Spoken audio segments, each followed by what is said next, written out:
Donald Trump has a little bit of a MAGA civil war on his hands on the topic of Israel. Basically, that they see him as being overly deferential to Israel, with rumblings among some MAGA commentators that he's not actually the one that's dominant in this relationship between him and Benjamin Netanyahu. But don't worry, MAGA. Donald Trump is now making his first big demand of Israel, and it's this. He penned a letter asking the Israeli president to pardon Netanyahu in his corruption trial. That's it. That's the thing that he's pushing for, is for his buddy, who everyone thinks he's the sub to. He doesn't want him to go to jail. That's very nice. I mean, I guess it's almost admirable that he likes his buddy and doesn't want him to be locked up. But the president's office, not our president, the Israeli president, they thanked Donald Trump for the letter. They said that they have a great deal of respect for him, which I'm sure that they don't, but they said it.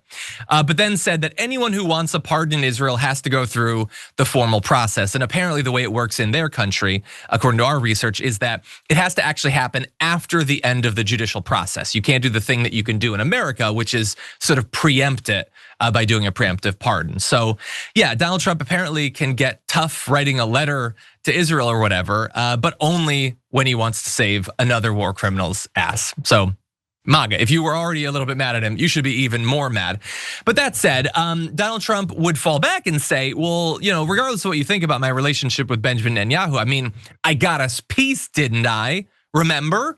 We've got peace in Gaza right now. We've got ourselves a ceasefire. And so I thought, I was out all last week. Let's check in on the ceasefire and see how it's going.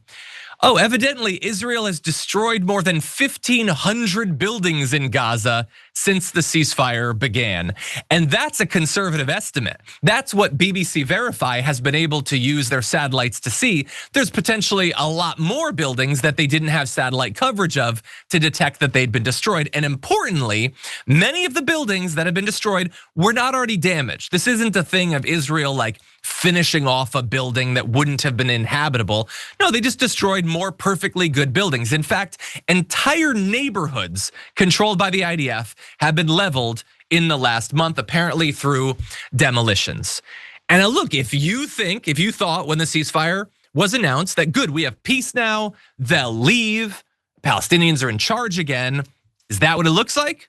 I mean, a cynic like me said that no, they're actually just gonna use this as cover to take over more territory and prepare it for the settlement of Israelis. Well, that's what this kind of looks like. It looks like they're taking more neighborhoods. And so yeah, it's been a little while since we talked about the situation in Gaza. Obviously, a lot of people have died, but also a lot of damage to the infrastructure as well. What do you think?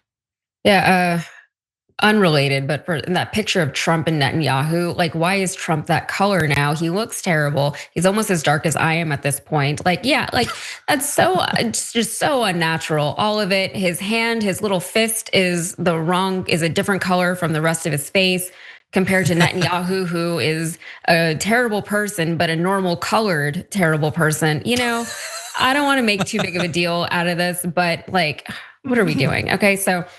But all of this that Trump is doing, sucking up to Benjamin Netanyahu, the United States of America has for a long time acted as though Israel is like our little buddy over in the Middle East, right? That's our little buddy, when recently it does seem as though Israel is pulling a lot of the United States strings, including the strings of our American president, not just this American president, but a lot of American presidents, a lot of American Congress people, right?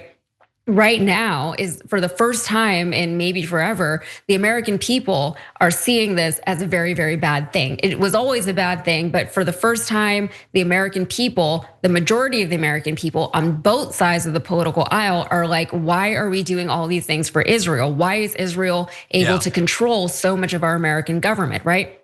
This is bad for the Democrats because we don't like what is going on.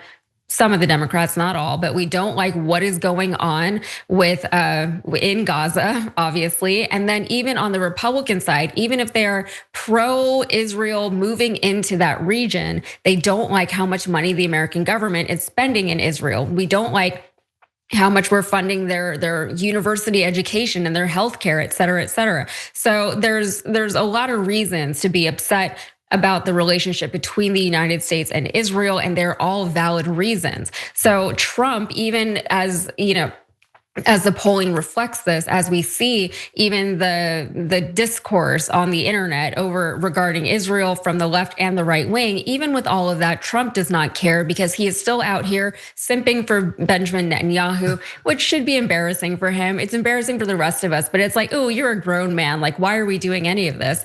And he's doing this publicly, and he's saying, oh, please, like, please help my friend not be accused as not be found guilty of being a war criminal, which, we can say he is because international communities have said that he absolutely is. He has committed war crimes, and he is not someone who deserves to be pardoned. And I'm not going to make any historical comparisons, but imagine if we had said, oh, all of that, let's just pardon all of it. These things that these people, comparable people in history, have done. Also, it is just, it's like the worst kind of gaslighting, how they're still claiming that the ceasefire has been successful when the data, the pictures, the evidence literally disproves it. Literally, in the literal sense of the word literally, it is being disproven, right? It is, we can see for ourselves that they have been actively bombing Gaza. They have been actively killing people. They've been actively destroying buildings, everything, right?